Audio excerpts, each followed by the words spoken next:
I just saw the Michael Jackson biopic, and I need to talk about this right now because this movie did something I genuinely did not expect. It made me feel like I finally met Michael Jackson for the first time.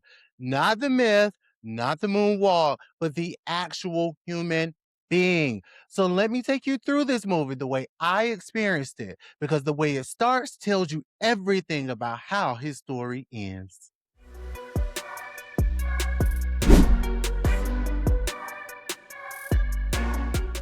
What's up, everybody? Welcome back to another episode of Crowned by Kenzie. Now, I know you guys have been waiting for me to review this Michael biopic, but I was on vacation and I wanted to make sure that when I got it to you guys, I wanted to give it to you good and make sure that I was very, very thorough in the information that I took in from that movie.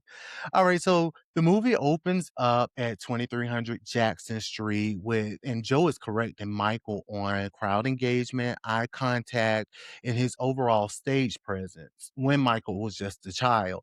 Now, Joe's line in that scene, it really helped me to understand his overall work ethic because he said to the kids, in this life, you're either a winner or a loser. And he made sure to point out to them that they were at that time just poor black kids from Gary, Indiana. So that quote really stood out to me because it can go for any of us in this life. You're either a winner or a loser. You got to choose which one you want to be. But then he has them do a wall exercise where they all had to put their hands up to the wall. And pretty much he was teaching them, and what he said to them, he was teaching them to put their own egos aside and realize that going forward is just not about each individual person, but it's about the group in a whole, the family in a whole, the Jacksons. But what does that tell us? I mean, from day one, for me, from day one, this was never about Michael's joy or Michael's childhood, okay, when it came to Joe. And this whole is not about each individual ego, it's about the group in a whole. It was more about Joe's vision, which is not a bad thing. And that tension between between who Michael was and who Joe needed him to be, that to me set up what the whole movie was essentially going to be about. Okay, does that make sense? So with that being said, let me ask you guys something. For you, I know how it made me feel, but for you guys, was that Joe penalizing the kids for his own shortcomings, or did he genuinely want them to be great? Now, this is just the beginning. We'll get further into everything else, but at this point, with the information I just provided, what do you think? Because I go back and forth on this, and I want to know where you all are at with this at this point in the comments, and especially if you've seen the movie. But let's move along. So let me tell you something. I saw Lorenz Tate as Barry Gordy. I think they could not have found a more fabulous person in portraying Barry Gordy. But if I'm not mistaken, hasn't he played Barry Gordy before in another biopic? Y'all let me know. But they were in the studio and let's fast forward to the studio. So the kids were recording. They met, Joe ran into this lady who was supposed to be Suzanne Passy, but we'll get into that later. And she got them in the movie. She was able to get them connected with Motown. And so they fast forward to being with Barry Gordy in the studio, and Joe goes to interrupt Barry Gordy as he's trying to get Michael to understand you can't make so much movement in the studio when you're singing because you're pulling yourself away from the microphone. So Joe tries to step in and says something like, hold on, give me a minute with him. And Barry quickly checked Joe. He checked him, and to me, it set up what I heard, which I cannot confirm or deny that is true, but I've always heard that there was some tension between Joe Jackson and Barry Gordy. I think it was the fact that Michael was so close to Barry, and Joe felt like Barry was trying to step into his spot, because when you watch the movie, it will definitely tell the story of how Joe feels like those his boys, he controls them, nobody else. It seemed like to me it was a control factor there. You can clearly see it. So anyway, they go a little bit further into another scene. I don't want to give away the whole movie. I kind of got bullet points on where I need to be at because I'll give y'all the whole movie, okay? But I don't want to spoil it for anyone. So Barry tells young Michael about he asks him his age, and Michael tells him as they're walking down this hall to a performance, he tells him that he's 10 years old, in which lets Michael know, like, hey, it's a lot of things in this industry that you can lie about, and your age is one of those. So when you're asked, tell them you're 8 years old. I guess for the fact it would make people look at Michael differently because the older he got, then I guess he wouldn't be able to have that what is the heart throb and be able to pull the heartstrings of the older people to see a 10-year-old versus an 8-year-old out here performing. You know how it is. Y'all will fall in love with a 8-year-old before we'll fall, even a 10-year-old that can sing good, but an 8-year-old, it does something different to your heart. Like, oh, look at him. Y'all know what I'm talking about. So when Michael, no, they were at a press conference, I'm sorry. And so Michael was asked why he's sitting at the press conference with all of his brothers. How old are you, Michael? And he says 8 years old. And his brothers look at him like, this guy, like, what is he doing? But that's neither here nor there. But that does say a lot about the industry. Okay. A lot of things that we see and hear about different people in the industry, are they all true? Especially the good thing. But hey, that's just me. And so a lot in this movie I saw, you were able to see that Michael loved animals and Peter Pan. And I want y'all to plant this seed here because it pays off later when it comes to Neverland. So what does that tell us at this point? The industry was shaping Michael before he even knew he was being shaped. Joe wasn't the only one with an agenda. So as the movie goes on, we move a little bit further. When after Michael started doing things independently, from his brothers, off the wall drops. And let me tell y'all something, it was pure pandemonium. I just could not imagine all of those people. I mean, you seen the crowds everywhere he went. They were standing all outside the gate, like crowds of people. Not one or two people here. Hey, Michael. Hey, Michael. No, it was crowds, like just craziness. I could not imagine.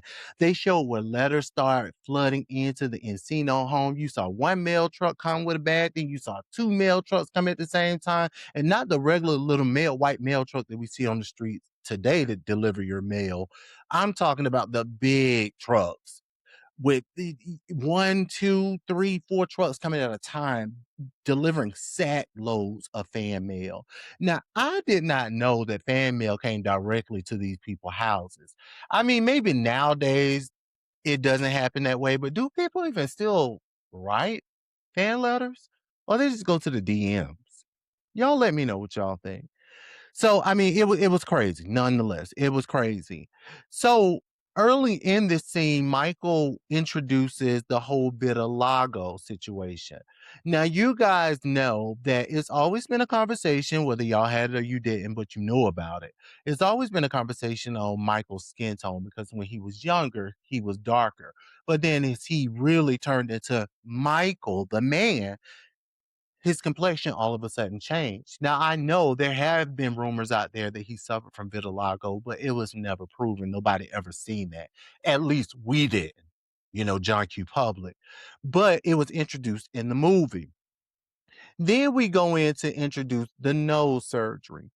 So at this point, again, another thing about Michael Jackson, or another rumor that's now being explained.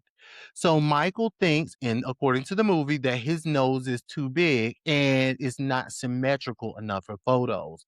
So now this kind of goes back to what I said before as far as the industry beginning to shape him, because you see him at a certain point in there, he's putting on makeup and he's doing different things because again, he does not think he looks perfect.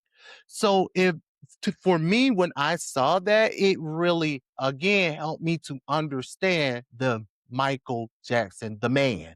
You see what I'm saying? Helped me to understand a little bit more with seeing this. So my question for you guys is, at this point, was that the industry placing pressure on him to be perfect early on. What do y'all think? And then when he got back to the house, he lied to Joe and told Joe that because he walked in the house and he thought he got past everybody, but lo and behold, Joe was standing there. And wait a minute. I gotta say this, guys, okay? It was so weird to me seeing that Michael and the other kids, they did not refer to Joe as dad or pops or whatever have you. They referred to him as Joe. Now they referred to Miss Catherine as their mom, as mother, which they still do to today, but they only called Joe Joe. I wonder how that happened. Did he tell them to do that? Now, I know I've seen them in adult life call him Joe, but I just thought, okay, well, maybe because the childhood was so tumultuous, they began to call. They didn't want to call him dad anymore. They call him Joe. That's what I thought, but I had no idea they did that from early childhood. And also with the relationship, I forgot to mention this part. With it being so tumultuous, they did touch on a few instances where Joe would beat them, especially one instance when he found out when Michael told him he was tired, because Joe's whole thing was he was building the work ethic up in them. It was like no sleep, no play, hell, no school. Because Miss Catherine was trying to, at certain points, she was telling him, like, hey, Joe, these are kids. They need to go to school. They need to go to bed. They have school in the morning. Joe was like, no. And at one point, Michael told him he was tired. He wanted to do something else or whatever have you. And hey, here comes Joe with that belt. You start taking that belt off, go ahead and whoop that ass, which is not right by any means, but I'm just saying. And so going back to the whole no situation of it, Michael's walking into the room and then Joe comes behind him and Joe, he turns around and of course he's all bandaged up and then he takes off the sunglasses he had on a hat. And so Joe just looking at him like, what in the world? And so Michael tells Joe that he had to have a nose. He didn't say surgery, but he just said, I did it because of my sinuses. But again, going back, Michael previously said he felt like his nose was too big when he was talking to the doctor. And so the doctor did ask him, Are you sure you want to go through with this? But anyway, when he told Joe, I'm thinking in my head, y'all, I'm like, Lord, please don't let Joe beat the damn new nose off this boy. Like, cause the way he was looking, I'm like, uh-oh. Now he just got his nose done. And he about to have to get it redone. Poor thing. But Joe just looked. Surprisingly, he looked and he was just flabbergasted. Like, I don't know what's going on. He just, what's going on? He just turned around and walked off. So for me, here's what people are going to miss about that scene, okay? Now, I want y'all to pay attention to this and listen closely.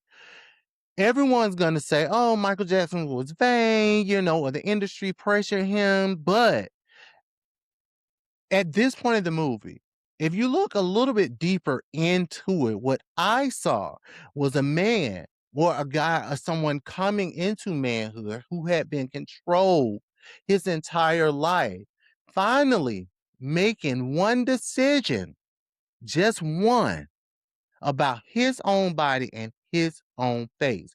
Now, I will not say that the industry standards did not add some additional pressure to him, because it did. We all know that. Let's keep it real. Because as a child, he was not worried about his image. It's when he got into the music industry, okay? But that nose job, it was not just about vanity. That was Michael's ditch effort and first act of freedom. So what does that tell us, essentially, at this point? It tell us he was already feeling suffocated and he needed to do something on his own. Now, with that being said, it's going to set up future scenes in this movie. So stay with me here. And if you guys haven't done so already, make sure you subscribe, like, comment, and share this with your friends and family, and share the channel. I tell y'all all the time in the comments, listen, I engage with y'all. When y'all talk to me, I talk back. But let's build this royal community together, because it's not just mine. This is all ours, okay? Keep that in mind. But let's move on. So we go a little bit further into the movie, and it's about 1981, I'd say. y- Joe was advised by his security guard, Bill. And I forgot to tell you guys about Bill. Bill was introduced to Michael by Joe as his personal security guard. So Bill went everywhere with Michael.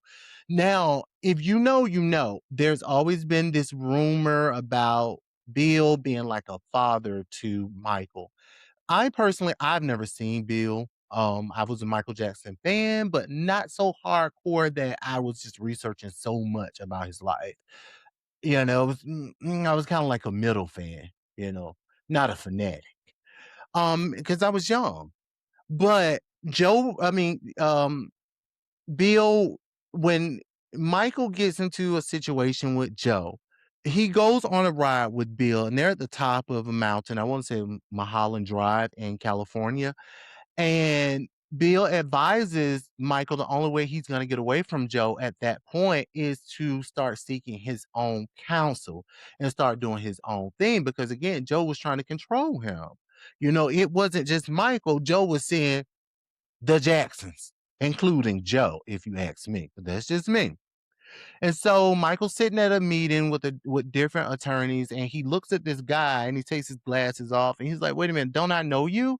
And then it turns out that it's Joe Branca, who was the attorney for the Beach Boys. Now, if you guys are familiar with the Beach Boys, they're a really big group.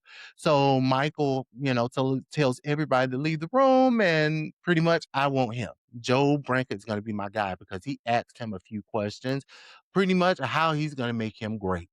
How can you benefit my career? And he told him, he said, all right, I want him. That was that. So he told him, first job, fire Joe. So in the movie, it goes, the next thing you know, the phone rings back at the Encino compound where the Jacksons reside at. And Joe gets this fax. It's from John Branca, pretty much his termination, his letter of termination. And so at that point, when Joe, of course, y'all can imagine, when Joe received that fax, oh, he was ready. He was on 10. He was ready to, again, whoop that ass. And Miss Catherine stepped in and let him know, you're not going to do that. He's a grown man. You can't beat them anymore. They're grown. Now, Joe, he was ready, but Miss Catherine got him together. And see, one thing that I'm glad this scene showed, because I think in the past, I don't know if it's just me, let me know what you guys think, but they've always shown Miss Catherine as this weak woman, that she really had no backbone, and in the sense that she did not protect her kids. But to me, that shows she protected her kids because she told him flat out, if you think you're going to beat him, you're not. And if you don't like it, you can leave. I never knew that about her unless, hey, again, I've never really done a deep dive like that. So I didn't know, but it was good to see that. It was good to see her really stand up for her kids and debunking the rumor that she was a weak woman. But what does that tell us? To me, in certain things that was said, again, I don't want to give away too much of the movie. You guys go see it for yourself. But for me, it told me at that point, Joe believed he was the reason for Michael's success. Not the boy who was on that stage every night. Him and Katherine were the reason, but mostly him. You see what I'm saying? That's just how it came off to me. I don't know. I could be wrong. But let me tell y'all something that really stood out to me that I really noticed. If you guys have seen the previous Michael Jackson movie that came on VH1, where it was Angela Bassett starring as Miss Katherine Jackson, not to take anything from Angie, Angela, for me, she's always been in strong, powerful black woman role, even though in the Tina movie, there was a moment, where she wasn't as strong, but then she still came out on top, and always a strong black woman. And that's okay. That's on brand for her. And she was incredible at it. Let me just say that. But Neil Long to me brought something different. She brought she brought an air of softness. And for this story, I felt like Catherine needed to be portrayed softly and very intentional, if that makes sense. You see what I'm saying? Because she to me was the only soft thing at the end of the day that Michael could really land on. And this movie showed more of their relationship to help us understand in later years why you saw Miss Catherine pretty much everywhere Michael went. She was his safe place. Outside of being his mother, she was his safe place. And I was so happy to see that. So let's move along. So we go into the point where they were having to name his next album. And this is something that really, so many things stood out to me. So y'all gonna hear me say that repeatedly in this video. They were trying to find a name for Michael's album, and it was suggested to him, I think it was by Bill, his bodyguard, to name the album Michael Jackson, I'm sorry. Michael felt like it was too egocentric. So that said a lot to me about Michael because when you see these people on TV, you don't know they have fame, fortune, all this and all that. And you think, and again, going back to the whole nose and skin thing, you tend to think that these people are more ego driven. They don't really care. They don't care about their fans, none of that. They're more ego driven. But to know that Michael actually said, no, I don't want to name my album Michael Jackson because I feel like it's egotistical. That stood out to me. Again, it told me something else about Michael. But I want to know from you guys, do you think, with that being said, would he have liked this movie to be called Michael? I'm just curious. I'm just curious. I mean, he might have, I don't know. I'm just curious. I want to know what you guys think, especially you hardcore, no offense, hardcore Michael fans, because you guys know him better or know more about him than I do. So drop down in the comments and let me know. But then we go on to address another rumor that had been floating around out there.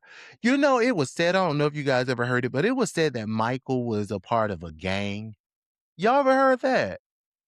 Well, anyway, the movie goes on to address that. And so what happened?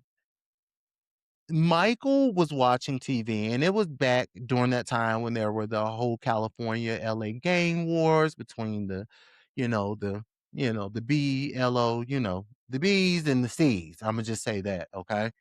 And so Michael saw he was watching it on the news and he got his bodyguard, Mr. Bill.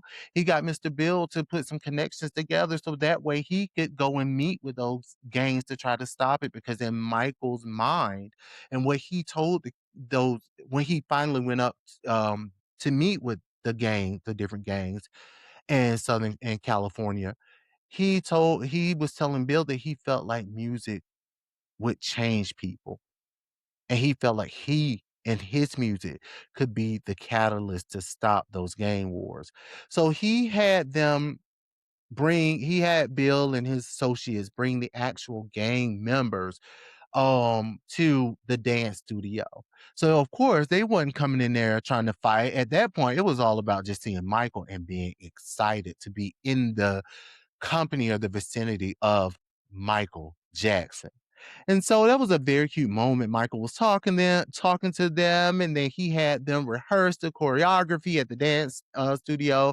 And he told them he would put them, they were dancing, and he was, one of them did the little sea walk or whatever. And he was just so intrigued to see that. And that was a beautiful moment to me.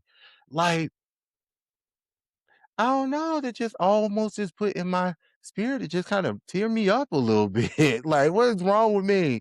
I was about to tear up just then when I'm saying that to y'all because that was so beautiful. Again, it goes back to show what kind of person Michael really was. Outside of all the bad things and what you thought you knew about Michael Jackson. And so he saw them dancing and he told them he was going to put them in his video. Some of them was dancing with him. And he told them he would put him in his short film. Now, what I did learn is that was the inspiration behind Beat It. Did you guys know that? Am I the only one finding this out? Drop down in the comments and let me know. I mean, that was like, wow, I had no idea. Like I felt like a child again, but I had no idea. So anyway, fast forward, we move on to the whole MTV moment. Now, this I definitely did not know. So back in the days, apparently MTV was not so fond of having black people on their network. They did not have any black artists. I mean, maybe one could assume, but I just definitely didn't know that. So it goes to a scene where Michael is sitting down with John Branca, his counsel, and his the guy from, I want to say Epic, his music label, Walter. And Michael requests that his music, his video gets put on Thriller, gets put on MTV. And so Walter tells him, like, no, that's not gonna happen. And Michael pretty much tells him, like, it is gonna happen. I need for you to get on it, make it happen. And so after some pushback, Michael and John Branca got to a point, they negotiated that thing, and next thing you know, Walter was hollering at his assistant to get the head of MTV on the line. Get him on the line. Walter pretty much told him, if you don't get Michael's music, his videos on your station, I'm pulling all my artists immediately. You're going to lose all of them. And they were some big artists at that time. No, I think it was Billie Jean movie. I think it was the Billie Jean movie. But anyway, Walter told the head of MTV, if you don't get him on, get this video played, I'm pulling everything. It was some big artists. I want to say it was Barbara Streisand and some other people. But they were really big at the time. That would have really damaged MTV if he had pulled all of his artists. So yeah, the guy's name was Bob from MTV. And he told him, if you don't run Billie Jean in the next 20 minutes, I'm going to pull every one of CBS's artists off of the network. That's what he said. Shout out to my notes, y'all, because I be forgetting. I be so excited to talk to y'all. I just forget when I get excited. So y'all got to bear with me. So, and that part, let me ask you guys something. What does that tell us? Okay. Michael Jackson was not just the greatest performer who ever lived. He was a negotiator, okay? He was a strategist. He understood his own leverage of who he was, his name. Because most grown men in the industry, they did that. And so Michael, being that age, because he was still young, he made that happen. And I want to say he was in his early 20s. So making a move like that, knowing what you bring to the table and the power that you hold, he used it, he leveraged it, and the next thing you know, that video was on MTV. It happened. I'm just saying. So let's move on to another part. We get down to the Pepsi fire. You guys know when Michael was doing the commercial for Pepsi and his hair caught on fire, which explains the wig and that whole situation. Again, going back to being a child, I was born in 1983. Okay. I didn't know a whole lot about that, or I've heard about it, but I never paid a lot of attention to it because I was a child during that time. That was in the 80s. I was born in, I just said it. So, some things that really stood out to me, and I really need to take a moment and be real about what I think the Pepsi fire scene was actually setting up. Okay. Because I don't think it was just about the accident in itself. It was setting us up not only for a part two, and we'll get into that, but also an explanation and a very clear explanation of some things that later takes place in Michael's life. So, one thing I did not know that I learned in that whole scene and the build up to that scene, I didn't know that Joe had made an under the table deal with, what's his name? Don King with the hair that was always involved in boxing. I didn't know that Joe went and made an under the table deal with Don that, hey, Don, instead of being, I see what you're doing in boxing, I need for you to come on over to the music side because I'm trying to put together this tour, which we now know today as the Victory Tour. I'm trying to put together this tour with my boys, and they about to blow the world away like the Jacksons are coming back. And which the Only stipulation or one of the stipulations that Don had was, is Michael going to be involved? Because again, at this time in the 80s, Michael was the biggest artist in the world. Okay. And so Joe made that deal with him, and Joe looked over and said, yes. Oh, sneaky ass Joe. Let me tell you why he's sneaky. Because go back to that scene, the part where I was telling you guys about Michael was talking to Bill at the top of Mulholland Drive. And Bill told Michael the only way he was going to get away from Joe is he seek his own team, his own counsel. Wonder why that happened? Because Joe was trying to tell Michael that they're about to do another tour. And Michael told Joe he's not doing it. So that's what led to Joe doing this under the table deal with Don King. Okay. So keep that in mind. But when his hair caught on fire, it really helped us to see that that was one of the most terrifying, as you and I both could imagine, most terrifying and traumatizing moments of his life. Because you're up there performing, and next thing you know, one single spark falls and hits your hair. You know he had a Jerry curl, so y'all know that juice wasn't playing. It was easy flammable. Kaboom! But and that's not a funny situation. I'm not joking about that. Don't get me wrong. I'm just trying to bring some humor to the issue. Okay. And so he his hair catches on fire. He goes to the hospital. You know, he's coming out on the stretcher. Everybody's around. Just horrible. The family's at the hospital, and the doctor comes to the door to let them know that hey, he suffered some nerve damage and different things. And the first thing is Joe and Katherine and the kids are standing there. Joe said, "Is he going to be able to perform again?" Wait, what? Your child was just in a serious incident, had something very traumatizing happen to him. And the first thing you can say out your mouth is he going to be able to perform again? What the heck? Child, Joe, go on somewhere and sit down, okay? Because you playing. Rest in peace to Joe Jackson and Michael. But Joe, you were playing at that time because that didn't make no sense. That's your child. Put that Jackson 5 shit to the back, excuse me. Put that to the back. The only thing that matters at this point is he going to make it. Is he not going to be in pain? Ugh, it's so disgusting, okay? Just sit with that. But the doctor lets him know that due to the nerve damage, he's gonna have repeated surgeries. He's gonna have to have repeated surgeries. Again, nerve damage.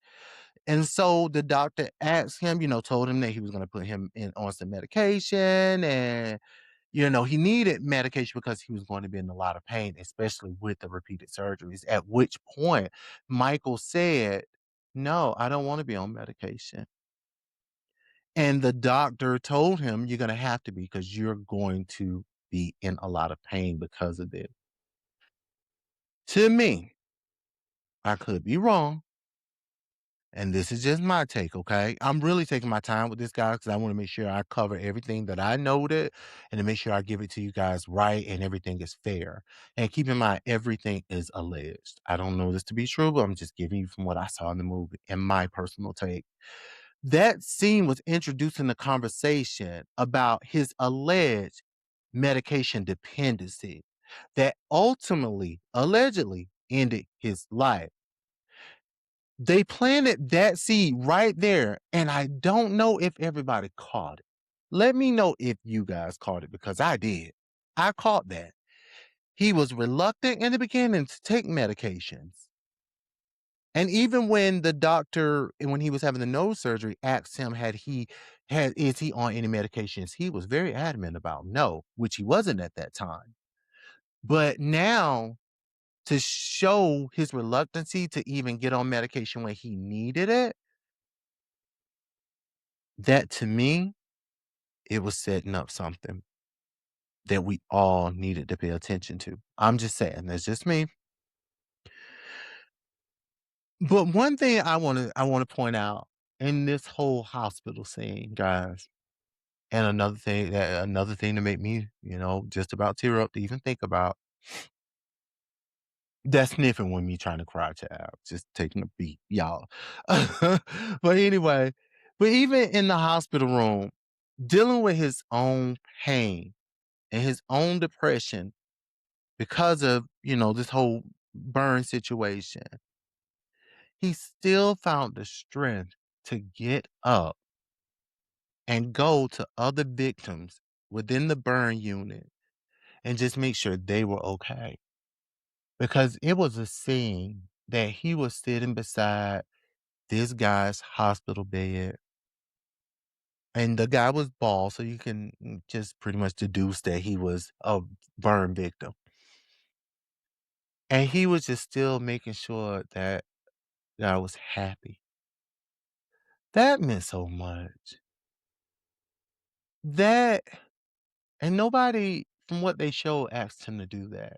And I don't believe they did because if you go back in the movie, Michael was visiting kids in the hospital, sick kids, and we've all heard that he did that, but we didn't know to what extent. Was he just like a spokesperson? Did the hospitals call him because he was so famous? Like, hey, we'll give you a deal if you come in here and take pictures and show your face. But this actually showed that even throughout his own trials and tribulations, he, Michael Jackson, not the myth, not the legend, but just the Michael Jackson, still took the time out to think about the kids. And I think that to me was because outside of Miss Katherine, because she did an awesome job, there was a lack of care for him as a childhood with certain people, and Joe being one of those people. I'm not gonna say that him and Joe did not have any good times. I don't know that, but from everything that we know, they were very scared of Joe. He planted fear in them. He didn't plant compassion and love into them. It was all about fear. So to see that he still cared about other children and he made sure they felt loved and they felt seen, I'm sorry. That was that was good, y'all. And here go another thing that got me over here tearing up and I'm talking slow because I'm trying to hold it back. But that's what that movie finally showed us. So let's go back to this whole victory tour. Do y'all think let me ask y'all a question. Do y'all think with Joe setting up that deal because at one point in the movie, I wanna reflect on this, and I think it was the point where Joe was thinking he was gonna beat Michael. I forgot about it. When Joe thought he was gonna beat Michael because Michael had John Branca send that termination letter, Katherine said something to him. You gotta realize, if it was not for Michael, none of this would be. We wouldn't have any of this. Not that she was taken from the other kids, but she clearly let him know none of this would be if it was not for Michael. And something that I saw in there is even as the kids were adults, they still lived with their parents. They were making plenty of money, but they all still lived at the house in Encino. Isn't that something? But you think they would have moved out. And when Bill told Michael when they going back to Mulholland Drive, when they were standing on the top of the mountain, Michael said no, he didn't want to move out when Bill brought the idea that, hey, maybe you should get your own place. Michael said no. He enjoyed being at home, even though he still feared Joe. He still wanted to remain in the home because underneath it all, and what you guys will see, another thing that we didn't know on the outside looking in, Michael was still for his family. He may not have liked certain things that he wanted to do, and I can't even say he didn't like certain things, but he was trying to be independent. So which caused him to look like he was rebelling. But at the end of the day, he still did a lot of things for his family. He held his family in high regards because I think at a certain point in the movie, I want to say it was when he was at the table with the attorneys. They said, "We're your family," and Michael said, "No, I already have a family." Check that, okay? That's what I'm talking about. So going back to the question, do y'all think Joe genuinely believed in his family with setting up that whole victory lap tour? Or was he just being plain out greedy, controlling, and also self-serving? What do y'all think? Let me know. Because I have my answer on how I feel about it, but I want to know if y'all agree. And my answer is I'm split. I feel like he was partly looking out for the other guys too. Maybe 30% he was looking out for the other boys. But I say the other 70%, it was self-serving. That's just me. I could be wrong. And I say that because, again, going all the way back to the beginning, if you guys don't know, Joe was a steel mill worker back in those days, barely making it. Again, they had what, several kids, 8, 9 kids? We'll get to that. Stay with me to the end because I got a little gem for y'all. But they were barely making it. And that's what confused me, and that's what made me give a little bit, that much, of sympathy for Joe, because he wanted better for his kids. And some of the things he taught and he instilled in them, the work ethic, I don't disagree with him on that. Now, his way of doing that, I hate it because those kids did not deserve that.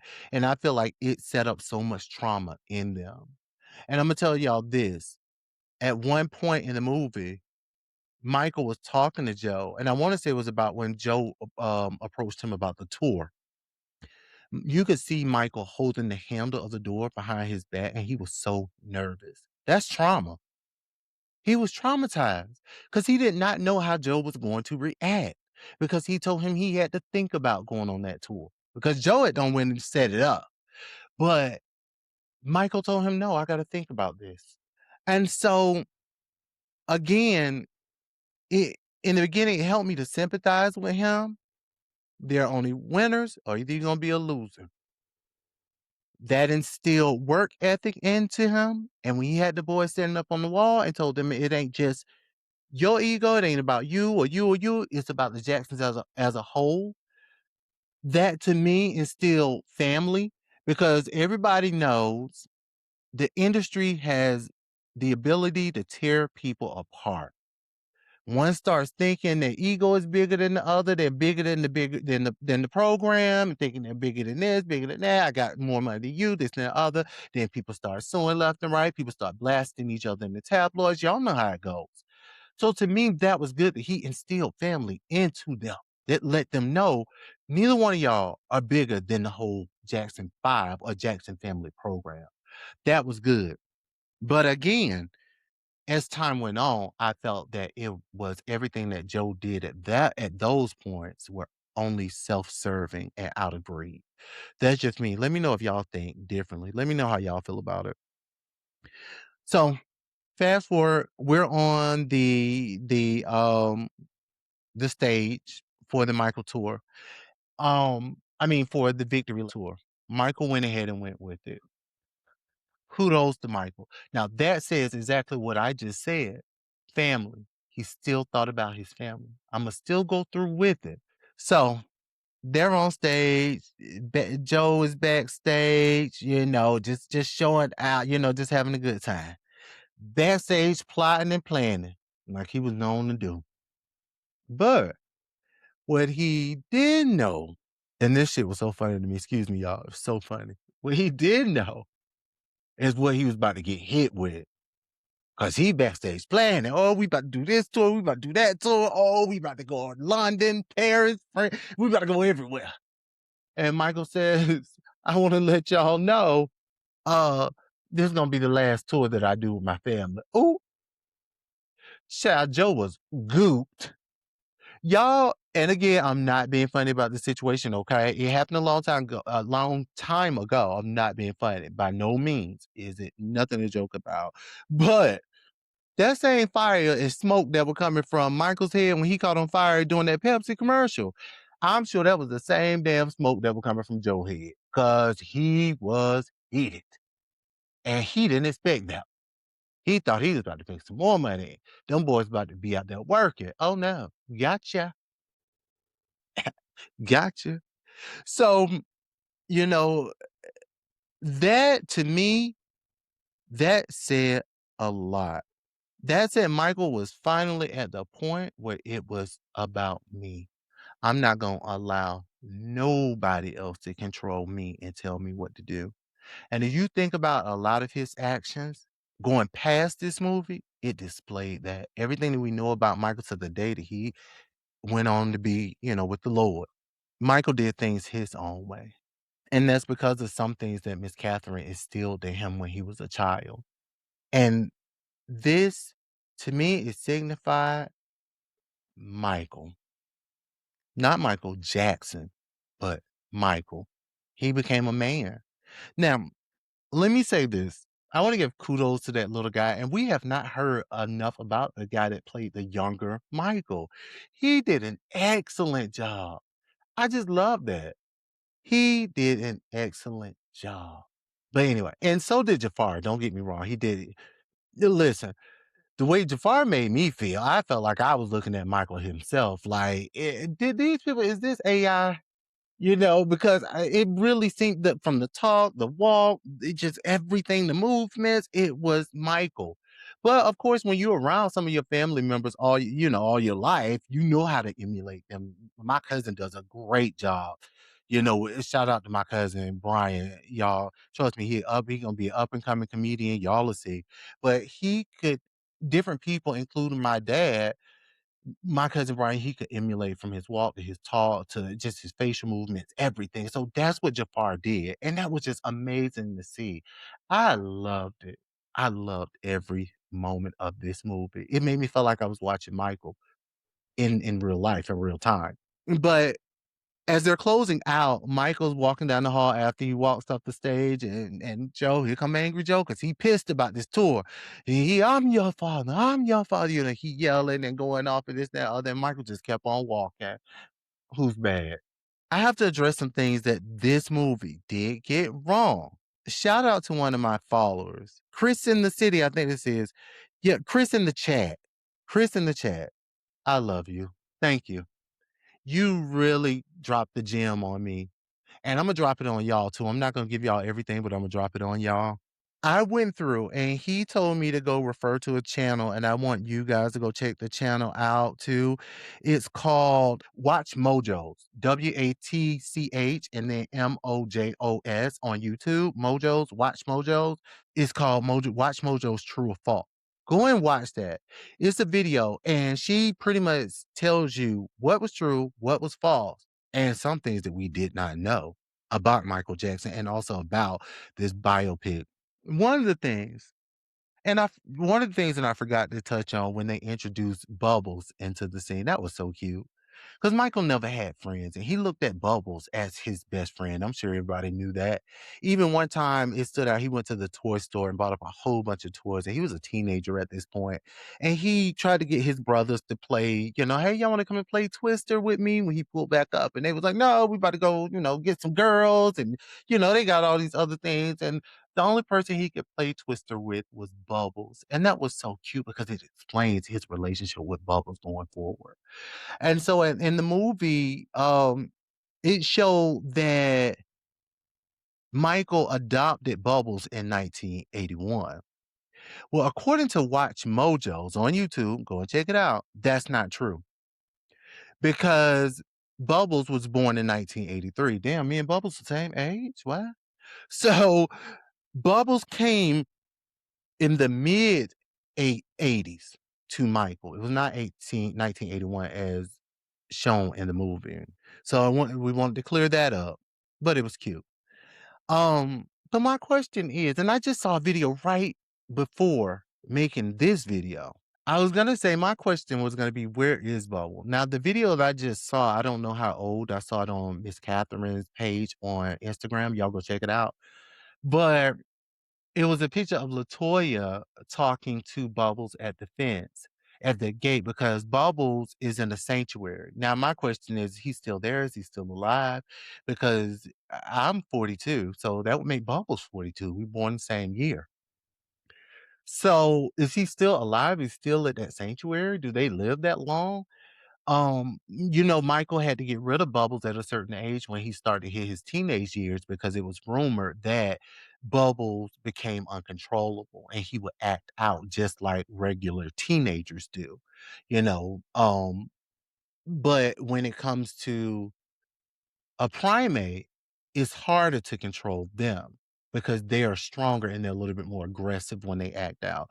So Michael had no choice but to turn Bubbles over to a sanctuary that would house him, a safe haven that would house him and take care of him. Because in the movie, it is shown that he got Bubbles from somewhere where they were doing clinical research on animals, and he took Bubbles away from there. But from my understanding, it was said that Michael's estate was to take care of Bubbles for the rest of his life.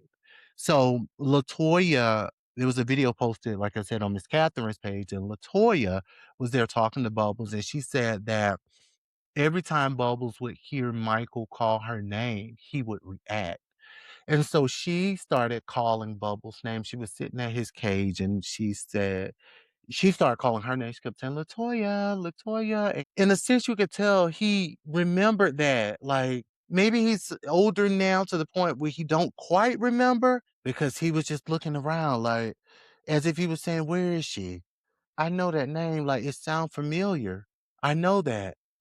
And the way Latoya just broke down, ugh, heartbreaking. She just broke down.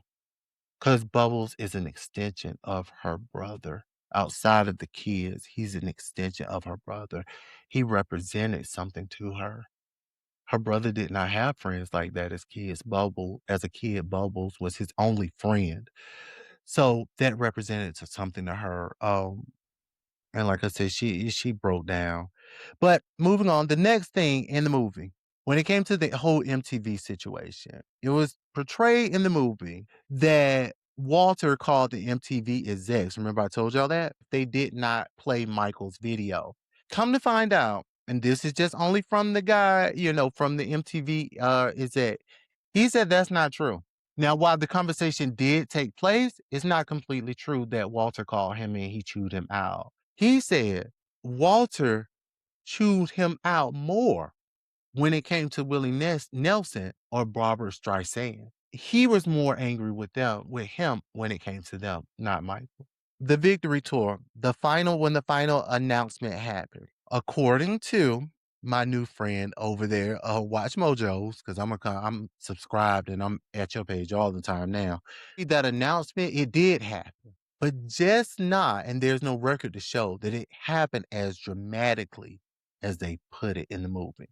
Now, one thing we all got to keep in mind is just a movie, so they have to dramatize some things to keep the movie interesting.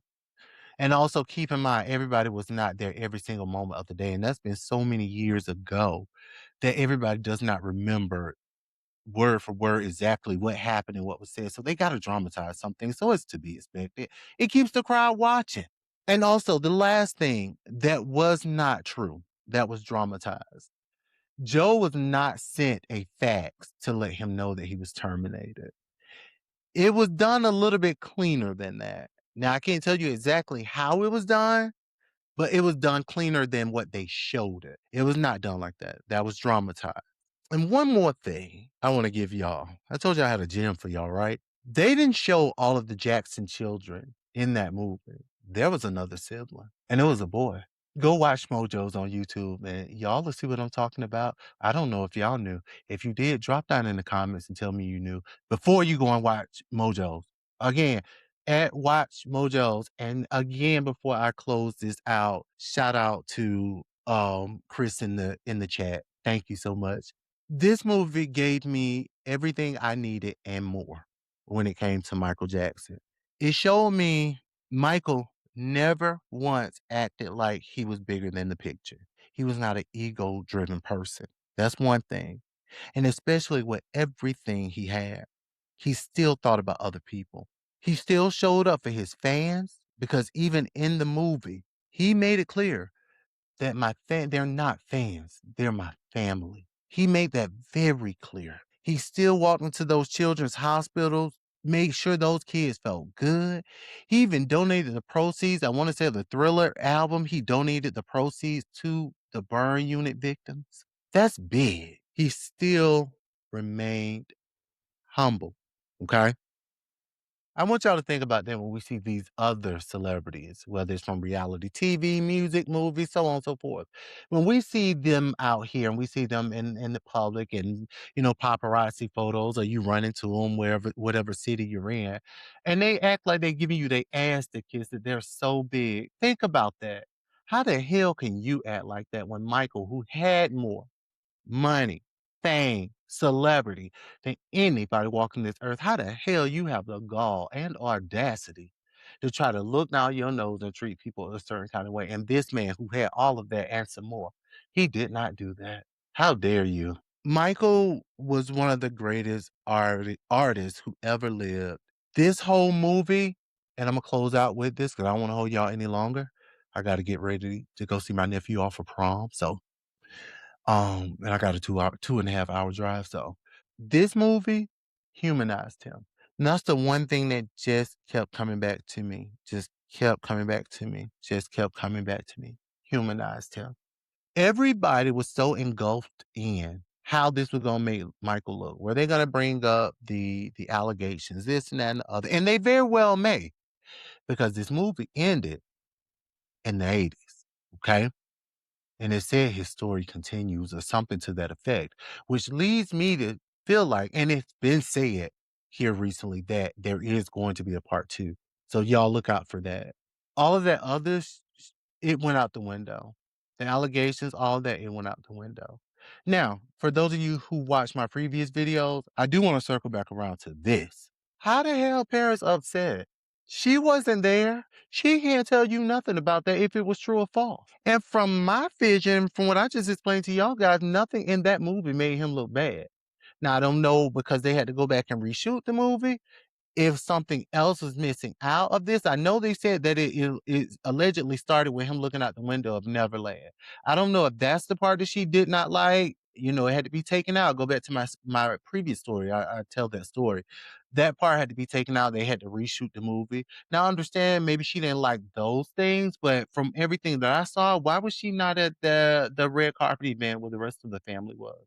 Because everything I saw humanized him. It did him a justice. Anyway, thank you guys so much for watching and listening. If you haven't done so already, make sure you guys subscribe, comment, like, hit that notification bell, and share it with your friends and family. Let's build this royal community together. It ain't about me. I'm not bigger than the picture. I'm on my Michael Jackson. I ain't nowhere near his celebrity, but it's not about me. I'm not bigger than the program. It's about all of us. Okay. Y'all comment and let me know what y'all think about the commentary. I hope I gave it to y'all good. And if anything else that y'all see that we need to talk about, or anything y'all feel about the movie, drop down and let me know. I hope y'all have a great, fantastic Saturday. Enjoy whatever weather you have. Bye, y'all.